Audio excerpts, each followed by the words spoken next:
സുവിശേഷം ദൈവശക്തി. ഇന്ന് ദിവസം 28. ഇന്നത്തെ വായനയുടെ ഭാഗങ്ങൾ: മത്തായിയുടെ സുവിശേഷം 28-ാം അധ്യായം, യോഹന്നാൻ്റെ സുവിശേഷം 15-ഉം 16-ഉം അധ്യായങ്ങൾ. ഇന്നത്തെ വായനയോടെ മത്തായിയുടെ സുവിശേഷം അവസാനിക്കുകയാണ്. ഇനിയുള്ള 2 ദിവസങ്ങൾ കൂടി നാം യോഹന്നാൻ്റെ സുവിശേഷം മാത്രം കേന്ദ്രീകരിച്ച് ബാക്കി 5 അധ്യായങ്ങൾ വായിച്ച് ധ്യാനിക്കുന്നതാണ്. പരിശുദ്ധാത്മാവേ, ഞങ്ങളിൽ വന്നു നിറയണമേ. വിശുദ്ധ മത്തായി എഴുതിയ സുവിശേഷം അധ്യായം 28. പുനരുത്ഥാനം. സാബത്തിനു ശേഷം ആഴ്ചയുടെ 1-ാം ദിവസം രാവിലെ മഗ്ദലേന മറിയവും മറ്റേ മറിയവും ശവകുടീരം സന്ദർശിക്കാൻ വന്നു. അപ്പോൾ വലിയ ഒരു ഭൂകമ്പം ഉണ്ടായി. കർത്താവിൻ്റെ ദൂതൻ സ്വർഗത്തിൽ നിന്ന് ഇറങ്ങി വന്ന് കല്ലുരുട്ടി മാറ്റി അതിന്മേലിരുന്നു. അവൻ്റെ രൂപം മിന്നൽ പിണർ പോലെയായിരുന്നു, വസ്ത്രം മഞ്ഞുപോലെ വെളുത്തതും. അവനെക്കുറിച്ചുള്ള ഭയം നിമിത്തം കാവൽക്കാർ വിറവുകൊണ്ട് മരിച്ചവരെ പോലെയായി. ദൂതൻ സ്ത്രീകളോട് പറഞ്ഞ്, ഭയപ്പെടേണ്ട, ക്രൂശിക്കപ്പെട്ട യേശുവിനെയാണ് നിങ്ങൾ അന്വേഷിക്കുന്നതെന്ന് എനിക്കറിയാം. അവൻ ഇവിടെ ഇല്ല. താൻ അരുളി ചെയ്തതുപോലെ അവൻ ഉയർപ്പിക്കപ്പെട്ടു. അവൻ കിടന്ന സ്ഥലം വന്നു കാണുവിൻ. വേഗം പോയി അവൻ്റെ ശിഷ്യന്മാരോട്, അവൻ മരിച്ചവരുടെ ഇടയിൽ നിന്ന് ഉയർപ്പിക്കപ്പെട്ടെന്നും നിങ്ങൾക്ക് മുമ്പേ ഗലീലിയയിലേക്ക് പോകുന്നെന്നും അവിടെ വച്ച് നിങ്ങൾ അവനെ കാണുമെന്നും പറയുവിൻ. ഇതാ, ഇക്കാര്യം ഞാൻ നിങ്ങളോട് പറഞ്ഞിരിക്കുന്നു. അവർ കല്ലറ വിട്ട് ഭയത്തോടും വലിയ സന്തോഷത്തോടും കൂടെ ശിഷ്യന്മാരെ വിവരമറിയിക്കാൻ ഓടി. അപ്പോൾ യേശു എതിരെ വന്ന് അവരെ അഭിവാദനം ചെയ്തു. അവർ അവനെ സമീപിച്ച് പാദങ്ങൾ കെട്ടിപ്പിടിച്ച് ആരാധിച്ചു. യേശു അവരോട് പറഞ്ഞു, ഭയപ്പെട, നിങ്ങൾ ചെന്ന് എൻ്റെ സഹോദരന്മാരോട് ഗലീലിലേക്ക് പോകണമെന്നും അവിടെ അവർ എന്നെ കാണുമെന്നും പറയുക. കാവൽക്കാരുടെ വ്യാജ പ്രസ്താവന. അവർ പോയപ്പോൾ കാവൽക്കാരിൽ ചിലർ പട്ടണത്തിൽ ചെന്ന് സംഭവിച്ചതെല്ലാം പ്രധാന പുരോഹിതന്മാരെ അറിയിച്ചു. അവരും പ്രമാണികളും കൂടിയാലോചിച്ചതിന് ശേഷം പടയാളികൾക്ക് വേണ്ടത്ര പണം കൊടുത്തിട്ട് പറഞ്ഞു, ഞങ്ങൾ ഉറങ്ങിയപ്പോൾ രാത്രിയിൽ അവൻ്റെ ശിഷ്യന്മാർ വന്നവനെ മോഷ്ടിച്ചുകൊണ്ടുപോയി എന്ന് പറയുവിൻ. ദേശാധിപതി ഇതറിഞ്ഞാൽ ഞങ്ങൾ അവനെ സ്വാധീനിച്ച് നിങ്ങൾക്ക് ഉപദ്രവമുണ്ടാക്കാതെ നോക്കിക്കൊള്ളാം. അവർ പണം വാങ്ങി നിർദ്ദേശമനുസരിച്ച് പ്രവർത്തിച്ചു. ഇത് ഇന്നും യഹൂദരുടെ ഇടയിൽ പ്രചാരത്തിലിരിക്കുന്നു.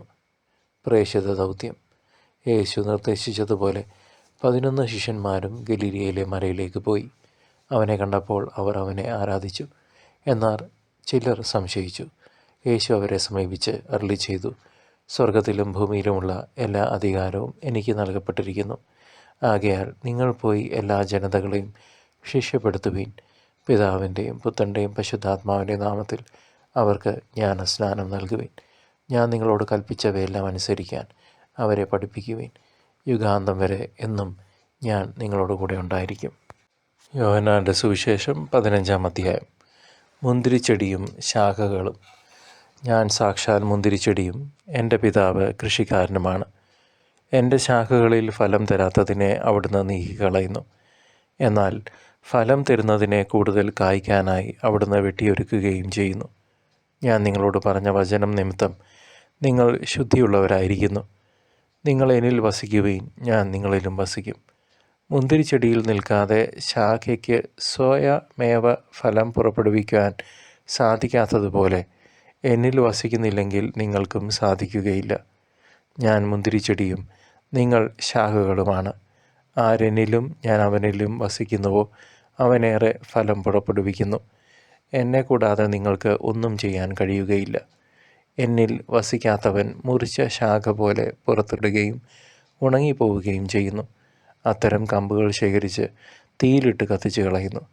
നിങ്ങൾ എന്നിൽ വസിക്കുകയും എൻ്റെ വാക്കുകൾ നിങ്ങളിൽ നിലനിൽക്കുകയും ചെയ്യുന്നെങ്കിൽ ഇഷ്ടമുള്ളത് ചോദിച്ചുകൊള്ളുക, നിങ്ങൾക്ക് ലഭിക്കും. നിങ്ങൾ ധാരാളം ഫലം പുറപ്പെടുവിക്കുകയും അങ്ങനെ എൻ്റെ ശിഷ്യന്മാരായിരിക്കുകയും ചെയ്യുന്നത് വഴി പിതാവ് മഹത്വപ്പെടുന്നു. പിതാവ് എന്നെ സ്നേഹിച്ചതുപോലെ ഞാനും നിങ്ങളെ സ്നേഹിച്ചു. നിങ്ങൾ എൻ്റെ സ്നേഹത്തിൽ നിലനിൽക്കുവിൻ. ഞാൻ എൻ്റെ പിതാവിൻ്റെ കൽപ്പനകൾ പാലിച്ച് അവിടുത്തെ സ്നേഹത്തിൽ നിലനിൽക്കുന്നത് പോലെ നിങ്ങൾ എൻ്റെ കൽപ്പനകൾ പാലിച്ചാൽ എൻ്റെ സ്നേഹത്തിൽ നിലനിൽക്കും. ഇത് ഞാൻ നിങ്ങളോട് പറഞ്ഞത് എൻ്റെ സന്തോഷം നിങ്ങളിൽ കുടികൊള്ളാനും നിങ്ങളുടെ സന്തോഷം പൂർണ്ണമാകാനും വേണ്ടിയാണ്. ഇതാണ് എൻ്റെ കൽപ്പന, ഞാൻ നിങ്ങളെ സ്നേഹിച്ചതുപോലെ നിങ്ങളും പരസ്പരം സ്നേഹിക്കണം. സ്നേഹിതർക്ക് വേണ്ടി ജീവൻ അർപ്പിക്കുന്നതിനേക്കാൾ വലിയ സ്നേഹമില്ല. ഞാൻ നിങ്ങളോട് കൽപ്പിക്കുന്നത് നിങ്ങൾ ചെയ്യുന്നെങ്കിൽ നിങ്ങൾ എൻ്റെ സ്നേഹിതരാണ്. ഇനി ഞാൻ നിങ്ങളെ ദാസന്മാർ എന്ന് വിളിക്കുകയില്ല, കാരണം യജമാനൻ ചെയ്യുന്നതെന്തെന്ന് ദാസൻ അറിയുന്നില്ല. എന്നാൽ ഞാൻ നിങ്ങളെ സ്നേഹിതന്മാരെന്ന് വിളിച്ചു.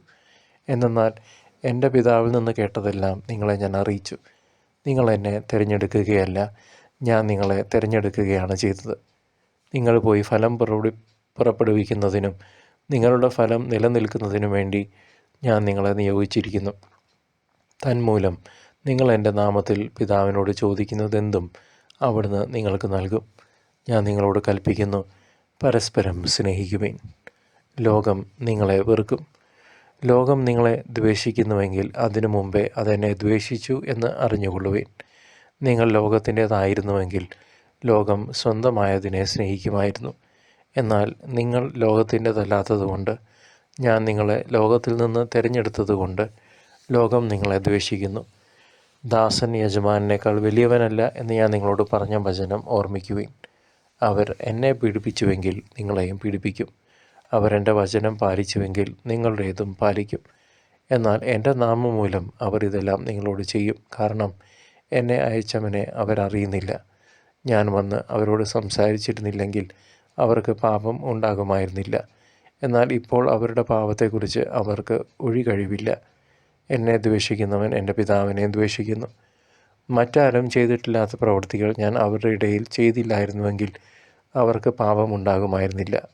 എന്നാൽ ഇപ്പോൾ അവർ എന്നെയും എൻ്റെ പിതാവിനെയും കാണുകയും ദ്വേഷിക്കുകയും ചെയ്തിരിക്കുന്നു. അവർ കാരണം കൂടാതെ എന്നെ വെറുത്തു എന്ന് അവരുടെ നിയമത്തിൽ എഴുതപ്പെട്ടിരിക്കുന്ന വചനം പൂർത്തിയാകാനാണ് ഇത് സംഭവിച്ചത്. ഞാൻ പിതാവിൻ്റെ അടുത്ത് നിന്ന് അയക്കുന്ന സഹായകൻ, പിതാവിൽ നിന്ന് പുറപ്പെടുന്ന ആ സത്യാത്മാവ് വരുമ്പോൾ അവൻ എന്നെക്കുറിച്ച് സാക്ഷ്യം നൽകും. ആരംഭം മുതൽ എന്നോടുകൂടെയുള്ളവരായതുകൊണ്ട് നിങ്ങളും സാക്ഷ്യം നൽകും. വിശുദ്ധ യോഹന്നാൻ്റെ സുവിശേഷം അധ്യായം 16. നിങ്ങൾക്ക് ഇടർച്ചയുണ്ടാകാതിരിക്കേണ്ടതിനാണ് ഞാനിതെല്ലാം നിങ്ങളോട് പറഞ്ഞത്. അവർ നിങ്ങളെ സിനഗോഗുകളിൽ നിന്ന് പുറത്താക്കും. നിങ്ങളെ കൊല്ലുന്ന ഏവനും താൻ ദൈവത്തിന് ബലിയർപ്പിക്കുന്നു എന്ന് കരുതുന്ന സമയം വരുന്നു. അവർ പിതാവിനെയോ എന്നെയോ അറിഞ്ഞിട്ടില്ലാത്തതുകൊണ്ട് ഇത് ചെയ്യും. അവരുടെ സമയം വരുമ്പോൾ ഇത് ഞാൻ പറഞ്ഞിരുന്നു എന്ന് നിങ്ങൾ ഓർമ്മിക്കാൻ വേണ്ടി ഞാനിത് നിങ്ങളോട് പറഞ്ഞിരിക്കുന്നു. ഇക്കാര്യങ്ങൾ ആരംഭത്തിലെ നിങ്ങളോട് പറയാതിരുന്നത് ഞാൻ നിങ്ങളോട് കൂടെ ഉണ്ടായിരുന്നത് കൊണ്ടാണ്. പരിശുദ്ധാത്മാവിൻ്റെ പ്രവർത്തനം. എന്നാൽ ഇപ്പോൾ ഞാൻ എന്നെ അയച്ചവൻ്റെ അടുക്കലേക്ക് പോവുകയാണ്. എന്നിട്ടും നീ എവിടെ പോകുന്നു എന്ന് നിങ്ങളെല്ലാവരും എന്നോട് ചോദിക്കുന്നില്ല. ഞാനിതെല്ലാം നിങ്ങളോട് പറഞ്ഞതുകൊണ്ട് നിങ്ങളുടെ ഹൃദയം ദുഃഖപൂരിതമായിരിക്കുന്നു. എങ്കിലും സത്യം ഞാൻ നിങ്ങളോട് പറയുന്നു, നിങ്ങളുടെ നന്മയ്ക്ക് വേണ്ടിയാണ് ഞാൻ പോകുന്നത്. ഞാൻ പോകുന്നില്ലെങ്കിൽ സഹായകൻ നിങ്ങളുടെ അടുക്കിലേക്ക് വരികയില്ല. ഞാൻ പോയാൽ അവനെ നിങ്ങളുടെ അടുക്കിലേക്ക് ഞാൻ അയക്കും. അവൻ വന്ന് പാപത്തെക്കുറിച്ചും നീതിയെക്കുറിച്ചും ന്യായവിധിയെക്കുറിച്ചും ലോകത്തെ ബോധ്യപ്പെടുത്തും. അവർ വിശ്വസിക്കാത്തതിനാൽ പാപത്തെക്കുറിച്ചും. ഞാൻ പിതാവിൻ്റെ അടുക്കിലേക്ക് പോകുന്നതുകൊണ്ടും നിങ്ങൾ ഇനിമേലിൽ എന്നെ കാണുകയില്ലാത്തതുകൊണ്ടും നീതിയെക്കുറിച്ചും. ഈ ലോകത്തിൻ്റെ അധികാരി വിധിക്കപ്പെട്ടിരിക്കുന്നതിനാൽ ന്യായവിധിയെക്കുറിച്ചും ബോധ്യപ്പെടുത്തും. ഇനിയും വളരെ കാര്യങ്ങൾ എനിക്ക് നിങ്ങളോട് പറയാനുണ്ട്, എന്നാൽ അവ ഉൾക്കൊള്ളാൻ ഇപ്പോൾ നിങ്ങൾക്ക് കഴിവില്ല. സത്യാത്മാവ് വരുമ്പോൾ നിങ്ങളെ സത്യത്തിൻ്റെ പൂർണ്ണതയിലേക്ക് നയിക്കും. അവൻ സ്വമേധയാ ആയിരിക്കുകയില്ല സംസാരിക്കുന്നത്, അവൻ കേൾക്കുന്നത് മാത്രം സംസാരിക്കും. വരാനിരിക്കുന്ന കാര്യങ്ങൾ അവൻ നിങ്ങളെ അറിയിക്കും. അവൻ എനിക്കുള്ളവയിൽ നിന്ന് സ്വീകരിച്ച് നിങ്ങളോട് പ്രഖ്യാപിക്കും. അങ്ങനെ അവൻ എന്നെ മഹത്വപ്പെടുത്തും. പിതാവിനുള്ളതെല്ലാം എനിക്കുള്ളതാണ്. അതുകൊണ്ടാണ് എനിക്കുള്ളവയിൽ നിന്ന് സ്വീകരിച്ച് അവൻ നിങ്ങളോട് പ്രഖ്യാപിക്കും എന്ന് ഞാൻ പറഞ്ഞത്. ദുഃഖം സന്തോഷമായി മാറും.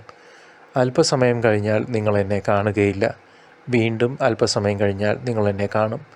അപ്പോൾ അവൻ്റെ ശിഷ്യന്മാരിൽ ചിലർ പരസ്പരം പറഞ്ഞു, അല്പസമയം കഴിഞ്ഞാൽ നിങ്ങൾ എന്നെ കാണുകയില്ല, വീണ്ടും അല്പസമയം കഴിഞ്ഞാൽ നിങ്ങൾ എന്നെ കാണും എന്നും ഞാൻ പിതാവിൻ്റെ അടുത്തേക്ക് പോകുന്നു എന്നും അവൻ നമ്മോട് പറയുന്നതിൻ്റെ അർത്ഥമെന്താണ്? അവർ തുടർന്നു, അല്പസമയം എന്നതുകൊണ്ട് അവൻ എന്താണ് അർത്ഥമാക്കുന്നത്? അവൻ പറയുന്നത് എന്താണെന്ന് നമുക്കറിഞ്ഞുകൂടാ. ഇക്കാര്യം അവർ തന്നോട് ചോദിക്കാൻ ആഗ്രഹിക്കുന്നു എന്ന് മനസ്സിലാക്കി യേശു പറഞ്ഞു, അല്പസമയം കഴിഞ്ഞാൽ നിങ്ങൾ എന്നെ കാണുകയില്ല, വീണ്ടും അല്പസമയം കഴിഞ്ഞാൽ നിങ്ങൾ എന്നെ കാണും എന്ന് ഞാൻ പറഞ്ഞതിനെപ്പറ്റി നിങ്ങൾ പരസ്പരം ചോദിക്കുന്നുവോ? സത്യം സത്യമായി ഞാൻ നിങ്ങളോട് പറയുന്നു, നിങ്ങൾ കരയുകയും വിലപിക്കുകയും ചെയ്യും, എന്നാൽ ലോകം സന്തോഷിക്കും. നിങ്ങൾ ദുഃഖിതരാകും, എന്നാൽ നിങ്ങളുടെ ദുഃഖം സന്തോഷമായി മാറും. സ്ത്രീക്ക് പ്രസവ വേദന ആരംഭിക്കുമ്പോൾ അവളുടെ സമയം വന്നതുകൊണ്ട് അവൾക്ക് ദുഃഖമുണ്ടാകുന്നു. എന്നാൽ ശിശുവിനെ പ്രസവിച്ചു കഴിയുമ്പോൾ ഒരു മനുഷ്യൻ ലോകത്തിൽ ജനിച്ചതുകൊണ്ടുള്ള സന്തോഷം നിമിത്തം ആ വേദന പിന്നീടൊരിക്കലും അവൾ ഓർമ്മിക്കുന്നില്ല. അതുപോലെ ഇപ്പോൾ നിങ്ങളും ദുഃഖിതരാണ്. എന്നാൽ ഞാൻ വീണ്ടും നിങ്ങളെ കാണും. അപ്പോൾ നിങ്ങളുടെ ഹൃദയം സന്തോഷിക്കും. നിങ്ങളുടെ ആ സന്തോഷം ആരും നിങ്ങളിൽ നിന്ന് എടുത്തു കളയുകയുമില്ല. അന്ന് നിങ്ങൾ എന്നോട് ഒന്നും ചോദിക്കുകയില്ല. സത്യം സത്യമായി ഞാൻ നിങ്ങളോട് പറയുന്നു, നിങ്ങൾ എൻ്റെ നാമത്തിൽ പിതാവിനോട് ചോദിക്കുന്നതെന്തും അവിടുന്ന് നിങ്ങൾക്ക് നൽകും. ഇതുവരെ നിങ്ങൾ എൻ്റെ നാമത്തിൽ ഒന്നും തന്നെ ചോദിച്ചിട്ടില്ല. ചോദിക്കുവിൻ, നിങ്ങൾക്ക് ലഭിക്കും. അതുമൂലം നിങ്ങളുടെ സന്തോഷം പൂർണ്ണമാവുകയും ചെയ്യും. ഞാൻ ലോകത്തെ ജയിച്ചിരിക്കുന്നു. ഉപമകൾ വഴിയാണ് ഇതെല്ലാം ഞാൻ നിങ്ങളോട് പറഞ്ഞത്. ഉപമകൾ വഴിയല്ലാതെ ഞാൻ നിങ്ങളോട് സംസാരിക്കുന്ന സമയം വരുന്നു. അപ്പോൾ പിതാവിനെപ്പറ്റി സ്പഷ്ടമായി ഞാൻ നിങ്ങളെ അറിയിക്കും. അന്ന് നിങ്ങൾ എൻ്റെ നാമത്തിൽ ചോദിക്കും. ഞാൻ നിങ്ങൾക്ക് വേണ്ടി പിതാവിനോട് പ്രാർത്ഥിക്കാം എന്ന് പറയുന്നില്ല. കാരണം പിതാവ് തന്നെ നിങ്ങളെ സ്നേഹിക്കുന്നു. എന്തെന്നാൽ നിങ്ങൾ എന്നെ സ്നേഹിക്കുകയും ഞാൻ ദൈവത്തിൽ നിന്ന് വന്നുവെന്ന് വിശ്വസിക്കുകയും ചെയ്തിരിക്കുന്നു. ഞാൻ പിതാവിൽ നിന്ന് പുറപ്പെട്ട് ലോകത്തിലേക്ക് വന്നു. ഇപ്പോൾ വീണ്ടും ലോകം വിട്ട് പിതാവിൻ്റെ അടുത്തേക്ക് പോകുന്നു. അവൻ്റെ ശിഷ്യന്മാർ പറഞ്ഞു, ഇപ്പോൾ ഇതാ നീ സ്പഷ്ടമായി സംസാരിക്കുന്നു, ഉപമയൊന്നും പറയുന്നുമില്ല. നീ എല്ലാ കാര്യങ്ങളും അറിയുന്നുവെന്നും ആരും നിന്നോട് ചോദിക്കേണ്ട ആവശ്യമില്ലെന്നും ഇപ്പോൾ ഞങ്ങൾ മനസ്സിലാക്കുന്നു. നീ ദൈവത്തിൽ നിന്ന് വന്നുവെന്ന് ഇതിനാൽ ഞങ്ങൾ വിശ്വസിക്കുന്നു. യേശു ചോദിച്ചു, ഇപ്പോൾ നിങ്ങൾ വിശ്വസിക്കുന്നു? എന്നാൽ നിങ്ങൾ ഓരോരുത്തരും താങ്കളുടെ വഴിക്ക് ചിതറിക്കപ്പെടുകയും എന്നെ ഏകനായി വിട്ടുപോവുകയും ചെയ്യുന്ന സമയം വരുന്നു. അല്ല, അത് വന്നു കഴിഞ്ഞു. എങ്കിലും ഞാൻ ഏകനല്ല, കാരണം പിതാവ് എന്നോടുകൂടെയുണ്ട്. നിങ്ങൾ എന്നിൽ സമാധാനം കണ്ടെത്തേണ്ടതിനാണ് ഞാനിത് നിങ്ങളോട് പറഞ്ഞത്. ലോകത്തിൽ നിങ്ങൾക്ക് ഞെരുക്കമുണ്ടാകും. എങ്കിലും ധൈര്യമായിരിക്കുവിൻ, ഞാൻ ലോകത്തെ കീഴടക്കിയിരിക്കുന്നു.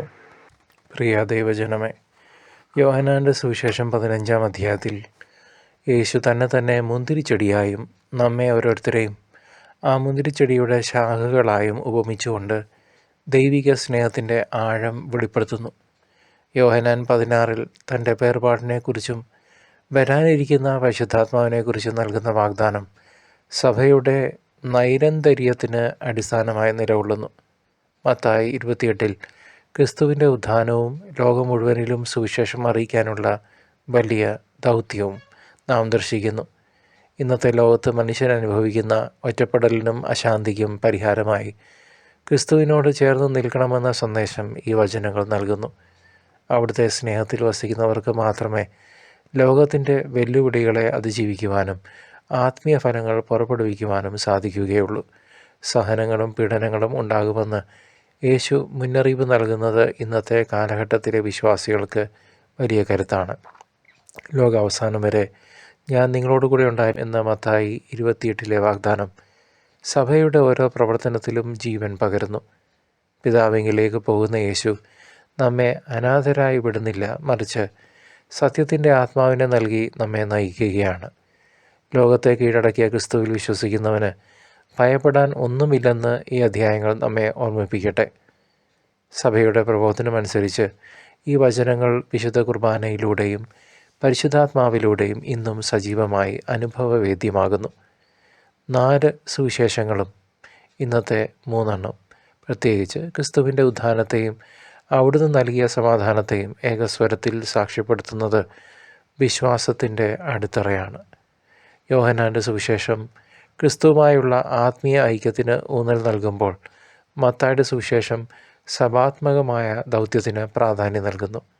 സ്നേഹമെന്ന പുതിയ പ്രമാണം പാലിക്കുക എന്നത് എല്ലാ സുവിശേഷങ്ങളുടെയും കാതലായ പ്രബോധനമായി കത്തോലിക്ക സഭ പഠിപ്പിക്കുന്നു. മത്തായി 28-ൽ വിവരിക്കുന്നത് പോലെ പിതാവിൻ്റെയും പുത്രൻ്റെയും പരിശുദ്ധാത്മാവിൻ്റെയും നാമത്തിലുള്ള സ്നാനം സഭയുടെ കൂദാശപരമായ ജീവിതത്തിൻ്റെ തുടക്കമാണ്. കത്തോലിക്ക വീക്ഷണത്തിൽ പരിശുദ്ധാത്മാവിൻ്റെ പ്രവർത്തനം സഭയെ തെറ്റുകൂടാതെ സത്യത്തിലേക്ക് നയിക്കാനുള്ള ദിവ്യമായ ഉറപ്പാണ്. യേശുവിൻ്റെ മരണം വെറുമൊരു അന്ത്യമല്ല, മറിച്ച് മനുഷ്യവർഗത്തിൻ്റെ രക്ഷയ്ക്കായുള്ള വലിയ കടന്നുപോകലാണെന്ന് ഈ അധ്യായങ്ങൾ വ്യക്തമാക്കുന്നു. സമാന്തര സുവിശേഷങ്ങളിലും യോഹന്നാൻ്റെ വിവരണങ്ങളിലും ക്രിസ്തുവിൻ്റെ ദൈവികതയും മനുഷ്യത്വം ഒരുപോലെ പ്രഭ ചൊരിയുന്നുണ്ട്. വചനത്തിൻ്റെ മാംസീകരണം വഴി ദൈവം മനുഷ്യനോടൊപ്പം വസിക്കുന്നു എന്ന വലിയ സത്യം ഇവിടെ പൂർണ്ണതയിലെത്തുന്നു. വിശ്വാസികൾ ക്രിസ്തുവിൻ്റെ സാക്ഷികളാകണമെന്ന വിളി എല്ലാ സുവിശേഷ ഭാഗങ്ങളിലും ഒരുപോലെ മുഴങ്ങി കേൾക്കുന്നുണ്ട്. സഭയുടെ പ്രബോധനങ്ങൾ ഈ വചനങ്ങളെ ആധാരമാക്കി വിശ്വാസികളെ വിശുദ്ധിയിലേക്കും നിത്യജീവനിലേക്കും നിരന്തരം നയിച്ചുകൊണ്ടിരിക്കുന്നു. കർത്താവായ യേശുവിൻ്റെ രണ്ടാമത്തെ വരവിനായി അതീവ ജാഗ്രതയോടെ കാത്തിരിക്കാൻ ഈ വചനങ്ങൾ നമ്മെ ശക്തമായി ആഹ്വാനം ചെയ്യുന്നു. യോഹന്നാൻ്റെ സുവിശേഷം 16 പറയുന്നത് പോലെ, അല്പസമയം കഴിഞ്ഞാൽ നിങ്ങൾ എന്നെ കാണുമെന്നത് ക്രിസ്തുവിൻ്റെ മഹത്വപൂർണ്ണമായ മടങ്ങി വരവിനെ സൂചിപ്പിക്കുന്നു. മത്തായി 28 നൽകിയിട്ടുള്ള പ്രേക്ഷിത ദൗത്യം പൂർത്തിയാക്കുമ്പോഴാണ് ലോകാവസാനത്തിൽ ക്രിസ്തുവിനെ സ്വീകരിക്കാൻ നാം യോഗ്യരാകുന്നത്. ഈ ലോകത്തിലെ കഷ്ടപ്പാടുകൾ താൽക്കാലികമാണെന്നും വരാനിരിക്കുന്ന സന്തോഷം അനന്തമാണെന്നും വിശ്വാസികളെ നാം ഓരോരുത്തരും തിരിച്ചറിയണം. പാപത്തിൻ്റെ രക്തഭംഗിരമായ വഴികൾ ഉപേക്ഷിച്ച് ക്രിസ്തു ആകുന്ന മുന്തിരിച്ചെടിയിൽ ചേർന്ന് നിൽക്കുന്നത് അവിടുത്തെ രണ്ടാം വരവിനായുള്ള ഏറ്റവും വലിയ ഒരു ഒരുക്കമാണ്. ആത്മീയമായ ഉറക്കത്തിൽ നിന്ന് ഉണർന്ന് പ്രാർത്ഥനയിലും പരിത്യാഗത്തിലും ഒഴുകേണ്ട സമയം അതിക്രമിച്ചിരിക്കുന്നു. സഭയുടെ കുദാശകൾ വഴി നമ്മെ തന്നെ നിരന്തരം ശുദ്ധീകരിക്കുന്നത് കർത്താവിനെതിരേൽക്കാൻ നമ്മെ സഹായിക്കും. ലോകത്തെ കീഴടക്കിയവൻ്റെ മക്കളാണെന്ന അഭിമാനത്തോടെ വേണം വിശ്വാസികളായ നാം ഓരോരുത്തരും ഓരോ നിമിഷവും ജീവിക്കാൻ. ക്രിസ്തുവിൻ്റെ സ്നേഹകൽപ്പനകൾ പാലിക്കുന്നവർക്ക് അവിടുത്തെ മടങ്ങി വരവ് വലിയൊരു പ്രത്യാശയുടെയും ആനന്ദത്തിൻ്റെയും നിമിഷമായിരിക്കും. അതുകൊണ്ട് വിശ്വസ്തയോടെ നമ്മുടെ ഹൃദയത്തിൻ്റെ ദീപങ്ങൾ തെളിയിച്ച് കർത്താവിനെ സ്വീകരിക്കാൻ ഒരുങ്ങിയിരിക്കുന്ന ഒരു ജനതയായി ഒറ്റക്കെട്ടായി നമുക്ക് ജാഗരൂകതയോടെ കാത്തിരിക്കാം. നമ്മുടെ രക്ഷകനായ ഈശോ മിശിഹായുടെ മഹത്വപൂർണ്ണമായ രണ്ടാം വരവിനായി ഒരുങ്ങുന്ന ഈ അന്ത്യകാല നിമിഷങ്ങളിൽ നമുക്ക് വചനത്തിൽ വേരൂന്നിയ ഒരു ജീവിതം നയിക്കാം. പ്രിയ സഹോദര സഹോദരി, ഓരോ ദിവസവും വിശുദ്ധ കുർബാനയിലൂടെ യേശുവിനോട് ചേർന്ന് നിൽക്കാനും പരിശുദ്ധാത്മാവിൻ്റെ വഴി നടത്തിപ്പിനായി പ്രാർത്ഥിക്കാനും നമുക്ക് പരിശ്രമിക്കാം. അന്യോന്യം സ്നേഹിച്ചുകൊണ്ടും സുവിശേഷത്തിന് സാക്ഷ്യം വഹിച്ചുകൊണ്ടും അവിടുത്തെ രണ്ടാം വരവിനായി നമുക്ക് കാത്തിരിക്കാം. അനുതാപത്തിൻ്റെ കണ്ണീരോടെ പാപസങ്കീർത്തനം നടത്തി ഹൃദയത്തെ ഒരുക്കുകയും ക്രിസ്തുവിൻ്റെ സാന്നിധ്യം മറ്റുള്ളവരിലേക്ക് പകരുകയും ചെയ്യുന്ന നല്ല ദൈവദാസരായി നമുക്ക് മാറാം. സർവശക്തനായ ദൈവം നിങ്ങളെയും നിങ്ങളുടെ കുടുംബങ്ങളെയും നിങ്ങളുടെ ജീവിത സാഹചര്യങ്ങളെയും തൻ്റെ പുത്രൻ്റെ തിരുരക്തത്താൽ കഴുകി വിശുദ്ധീകരിച്ച് പരിശുദ്ധാത്മാഭിഷേകത്താൽ നിറയ്ക്കട്ടെ, ഇപ്പോഴും എപ്പോഴും എന്നേക്കും. ആമേൻ.